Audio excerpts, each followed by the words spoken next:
get into this conversation now. The Public Works and Infrastructure Minister, Dean MacPherson, has declared war against the so-called construction mafia. The battling department, the budget, he was addressing this in Parliament recently, also promising to turn the country into a construction site and also vowing to eradicate pit toilets at schools. The Minister joining us in studio now to discuss these topics. Minister, good evening, and thank you very much for your time. Let me start with that title, Minister. Has it set in yet, or it's still jarring? I still prefer people to call me Dean, so please call me Dean. And when people call me Minister, I sort of carry on doing what I'm doing, and then eventually they say, no, we're talking to you. So it's taking some getting used to, but I still do prefer Dean. Yeah. How's that relationship between yourself and the former minister who's now your deputy? Cecily and I get on really well. We've known each other for a very long time, dating back to when he was the MEC for Economic Development in KwaZulu-Natal. Now I was just a councillor, and then he became the Premier. And we have a good working relationship. We have the same goals in mind, and I'm really looking forward to embarking on this journey with him. Yeah. All right, let's get to serious business now. And you have been in this role now, not for too long, but you have made some major announcements. Let me start with the construction mafia. How widespread is the problem of hijacking government construction sites? It's widespread across the country, but it's particularly pronounced in KwaZulu-Natal. It's moved into the Western Cape. It's showing itself in Mpumalanga as well. And the truth is that every time one of these sites are hijacked or brought to a stop, it's the community that suffers the most. Yeah. And communities rely on this infrastructure not only to better their lives, but for job creation and to connect them to other parts of South Africa. These are not business forums, as some would have us believe. Yeah. These are highly organized syndicates, criminal networks that are very well armed and that have intelligence and are well funded. And so I think the sooner that we're able to start treating them as a threat and an enemy of the state, the better we're actually going to be able to deal with them more decisively and not with sort of maybe the kid gloves that we've done previously. There's no room for negotiation. There's no room for talks. We want to get our sites back on track and to put these people in prison. That's where they belong. You mentioned two provinces that seem to stand out, KZN and the Western Cape. In fact, in the Western Cape, if my memory is correct, a death has been recorded in this regard. Why do you think these two provinces appear to have this kind of problem, and is it intractable? I think that because there's a lot of infrastructure investment and development that's been going on in KZN in the Western Cape. KZN, we've seen a lot of investment in roads and water projects, so there's a high prevalence of interference in those. In the Western Cape, we're seeing a lot of private investment as well into infrastructure-led projects there. And I think that to the credit of Mayor Jordan Hill-Lewis, they've taken the right approach to this, a very tough stance. They've capacitated their law enforcement agencies through the Metro Police. They've made additional funding available, and they've also made rewards available for intelligence that leads to the arrests and conviction of those that are responsible for these crimes and acts of crimes against the state. Yeah. And in fact, now people have been arrested for that murder because of information that was supplied to law enforcement. In KZN, there is a current case that is ongoing of a businessman whom we understand is involved in the construction business. Police officers targeted him and they shot at his car. What saved his life was that the car is an armored vehicle. In other words, it cannot be penetrated by bullets. How dangerous is KZN around this? KZN's a dangerous place, and I've had a number of discussions with the MEC of Public Works and Infrastructure, Martin Meyer. He's had now a number of threats made against him. In fact, he told me that he found a bullet casing placed by his car. And that sort of thing just shouldn't be happening. We want to get infrastructure projects in the ground and rolling so that we can get the services that are delivered to our communities. And I wouldn't be surprised if there are other elements of involvement through politicians, through political parties. There are allegations that some political parties are closely linked to these construction mafia and in fact receive funding during the election campaign. Some parties took umbrage to that when I pointed that out in Parliament. So, this is not just a single focus that we can take. It has to be a coordinated approach to push back against these thugs so that we can protect our projects. Because here's the rub of the problem, that if investors don't believe that their investments are safe in these projects, that they're going to be delivered on time and on budget, they're going to pull out and they're not going to want to invest because their return on investment is just going to be pushed out and there's going to be nothing for them. So we've got to be able to protect the business case at the very least for them to invest and to come and partner with us, because government just doesn't have the funding on its own. But if they know that they're going to be under attack, that's when we're going to see a bigger problem than we can imagine at the moment. How do you address this problem, Minister, effectively, if there are people who say this is actually a commitment that's been made by government that local communities will be empowered by giving them a stake in these projects in order that they, number one, have a skill that they can walk away with, but secondly, that they're able to put food on the table? So I think two things, Goli. We've got to lead by our actions and not just our words. So if we're going to talk tough, we need to show the construction mafia that we are tough.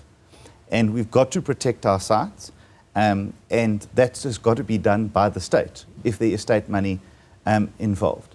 Number two, we've got to work with communities to give us information on who these people are. They know who they are. They are also being bullied and harassed by construction mafia figures.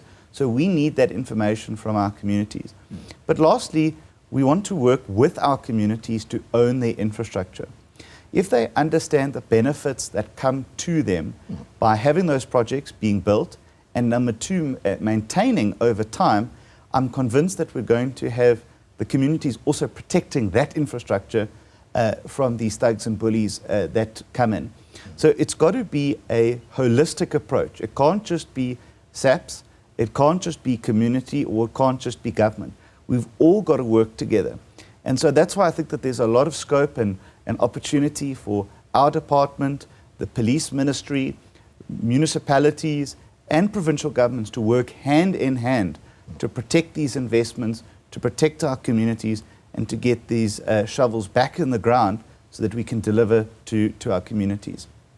Before I move on completely, I took note of the statement you made earlier that during the campaign trail, you made mention of certain political parties who either are being bankrolled by such individuals or they themselves are in cahoots with the people who hijack government construction sites. I'm going to ask you to put your head on the block. It's difficult. You are in a government of national unity, but is there one political party that stands out that could possibly be either encouraging this? Well, I've mentioned those political parties in Parliament, where I have parliamentary privilege. But, it's not hard to imagine how these parties, particularly in KwaZulu-Natal, were funded out of nowhere. They had declared no money to the IEC. One minute they didn't exist. The next minute they were absolutely everywhere. Gazebos, T-shirts, rallies, and so on and so forth. That money didn't come off of a tree or didn't drop from the sky. That came from criminal networks that are supporting them to be into power. And, the one thing that I heard, which was fascinating, is that straight after the election, political parties and business people already started deciding what contracts they were going to get in KwaZulu-Natal because they didn't believe that we were going to be able to form a coalition government or government of provincial unity, which is why we acted with such speed, so we could close that space and ensure that we protected government and protected the resources of government from criminal networks. So safe to say that that particular political party is not in government in KZN as we speak. Well, if you put it all together, I'm sure you'd be able to assume who they are. All right, let's move on to a different topic now. 300 million rand stolen from the public works through cybercrime. I just want to preface it before I ask the question. 30 laptops seized, 4 officials suspended as the investigation into cybercrime continues. This is money, this 300 million, specifically stolen from infrastructure, your department. How far advanced is the investigation? Let's start there. So I received an update from senior officials about a week ago, and it is progressing. And you know that they are starting to be able to put together the pieces of what has taken place. And it is extraordinary that it has taken place over such a long period of time, and that so much money has been taken from the department. I also understand how that this has happened, because the controls weren't there, the checks weren't there, falsified information was being provided to senior officials and to previous executive authorities, and that's where we are at the moment. It is being investigated by the Hawks. It is advanced. I'm not convinced that we have all of the officials suspended, and as soon as we progress further through the investigation, I believe more officials will be suspended as well.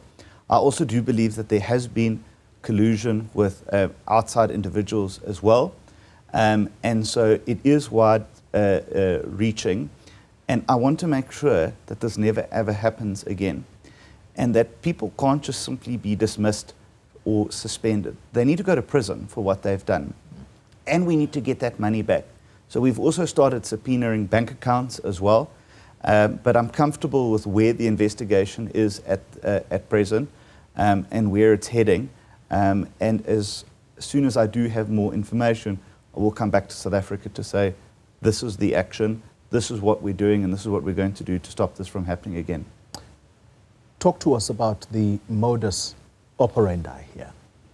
When you say cybercrime, my head goes into a tailspin. I'm trying to understand how were people able to steal money from the department? How would this work? Look, I don't want to compromise the investigation, to be honest. It is a very sophisticated network that created mirror accounts, created fictitious information, worked with officials within our department, created loopholes through our ICT systems, and so it's sophisticated, and it's been going on for a long time. What I am glad about is that it was brought to the attention of the previous minister, and he did the right thing by going to the Hawks.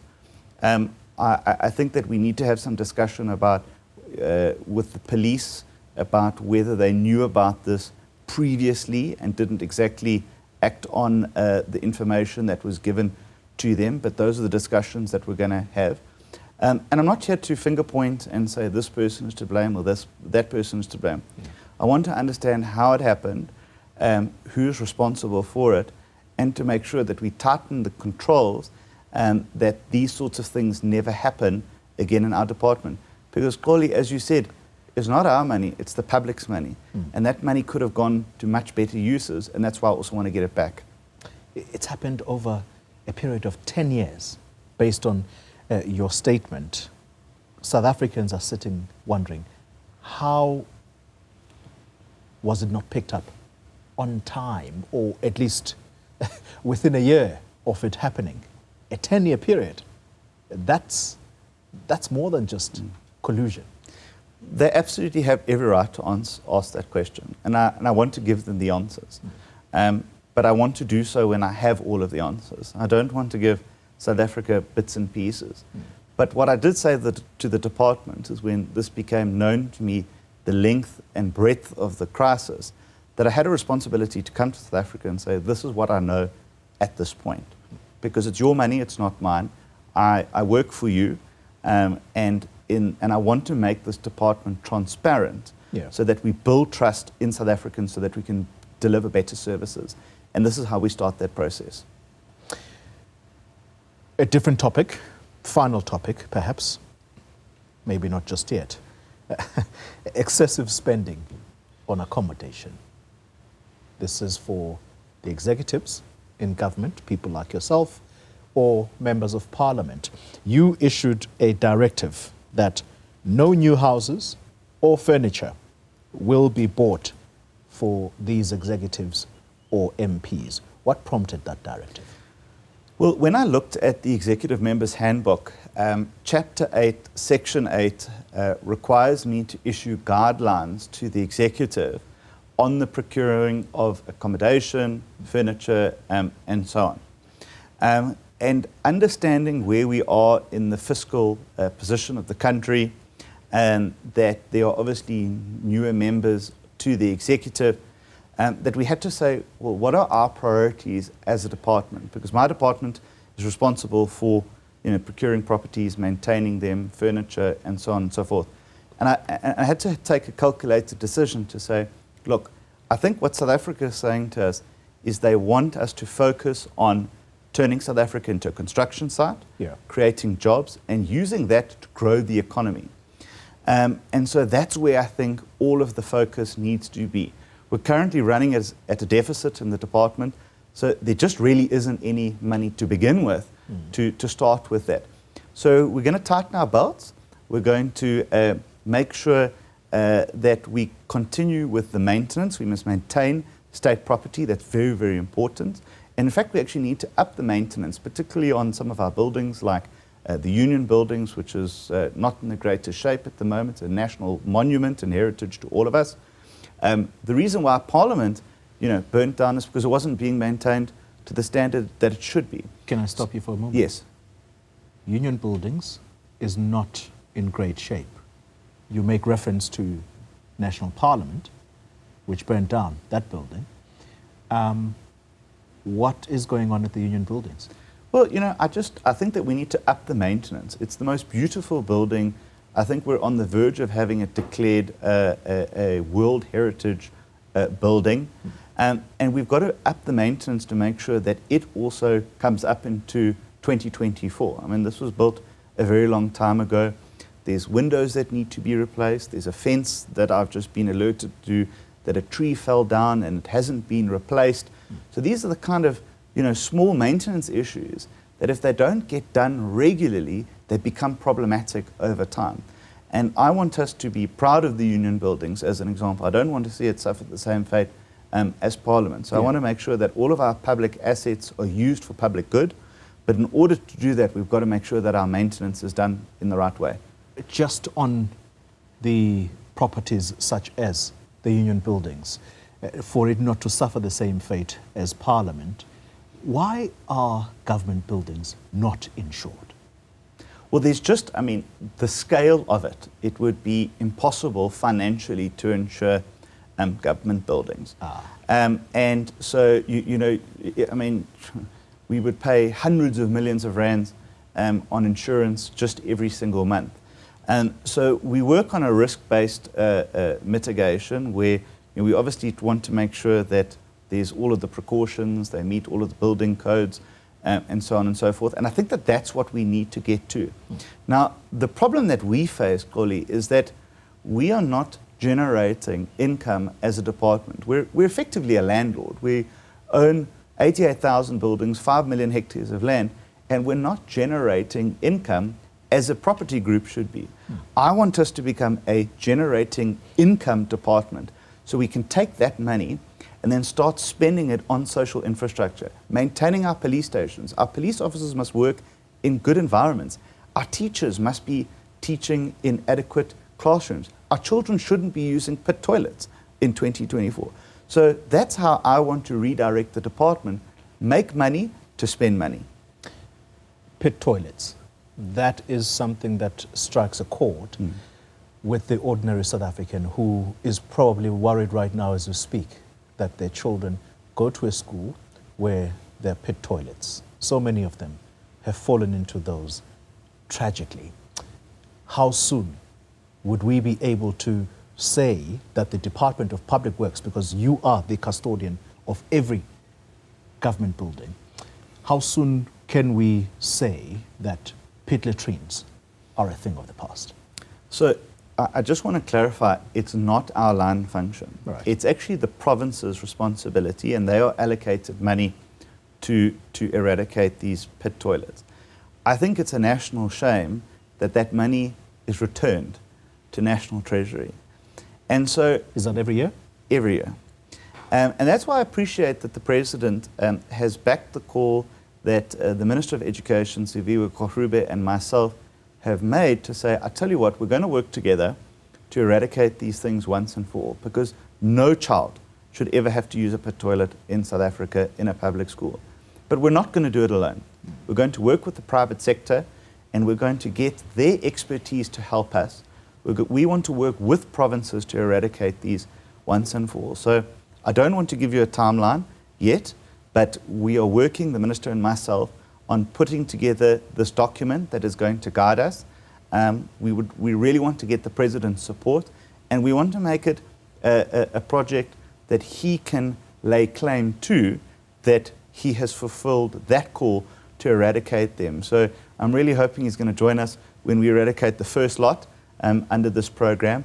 But I am convinced, Koli, if we work together with the private sector, we're going to get rid of these things once and for all, and no child will ever suffer the humiliation and indignation of using a pit toilet in this country. And while we on that element of children falling into pit toilets, I mean, the story of Michael Komape is still in my head to this day. I think that was the first family to suffer this fate. In fact, there is even a foundation today. It's very sad. Whilst we talk about that, we also, as we were earlier making reference to, the executive and members of parliament who have been living it up. You have had to make this directive that no more spending towards this.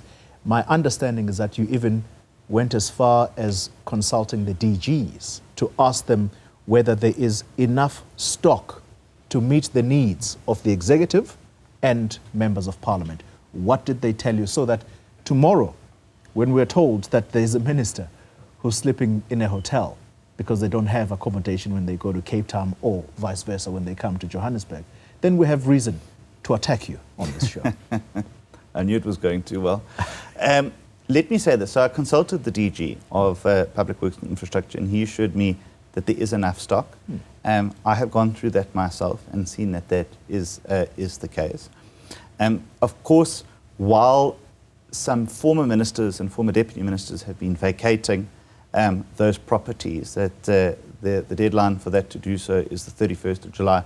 Some ministers and deputy ministers will be staying in hotels. That is always the case in the transition between a new administration. But that is for that department to pay for. We are not paying for that. And we've been very clear as the Department of Public Works and Infrastructure that if a minister wants some other furniture in their house or whatever, that's for them to pick up that tab. But we no longer will be doing that, because all of our money is going towards turning South Africa into a construction site, eliminating pit toilets, and making sure that we use public assets for public good. Just for the record, the ministers, well, during the height of load shedding, I think we're slowly seeing the back of those days. Are they really powered up in terms of contingency power? If there's water cuts, they don't suffer the same fate. Do you guys live a very nice, cushy life? Well, I live in a flat in Cape Town, and when the lights go off, my lights go off. Yeah. But thank goodness that hasn't happened for some time. Look, Koli, these houses obviously were equipped to whatever the specifications they are now before I arrived in office. I think that it's important that as ministers and deputy ministers, that, you know, we maintain contact and relationship with the electorate that have put us in there. And, you know, if we start to distance ourselves, we won't understand the challenges that the public are facing. That's why I've said in my department, once a month, we're going to go out to a community. We're going to see what the problems are that they're facing. We're going to listen to them. We're not going to talk to them. We're going to listen to what their challenges are, hear from them, and see how we can help them. And I get the feeling that that's the stance of the GNU. Yeah. We want to go out there. We want to make a difference. We know that we have a once-in-a-lifetime opportunity to do so, and I'm quite sure that we are committed to doing that. And that's the marching orders that the President has given us. No laziness, no time for you know, wandering around. We've got to be on the ground. We've got to get things done. Final topic. The blacklisting of companies that have fleeced government, whether it be during a construction of a national road, people mark up or they delay construction so that there could be add-ons.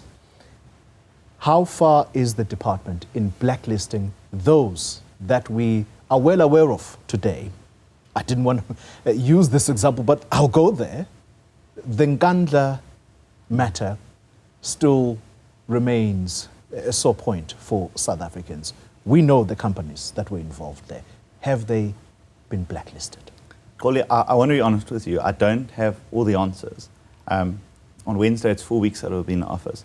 It's an important point that you raise, and I think it's a sore point in the country that people, you know, rip the state off.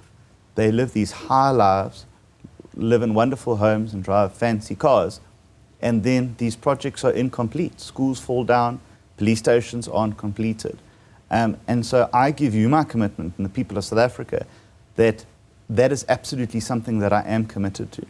If you're going to do business with the state and you're going to build for us, we want to get value for money, and we want you to do it on time. When I was in Parliament last week, I sat the contractor down and I said, I just need you to be very clear. If you are late, we will invoke penalty fees against you. That's how it works in the real world. If you don't deliver what you have promised us, we will penalize you and we won't pay you. Because we pay people before they've even done something, and then they don't do it. And we wonder, you know, how we've got this problem on our hands.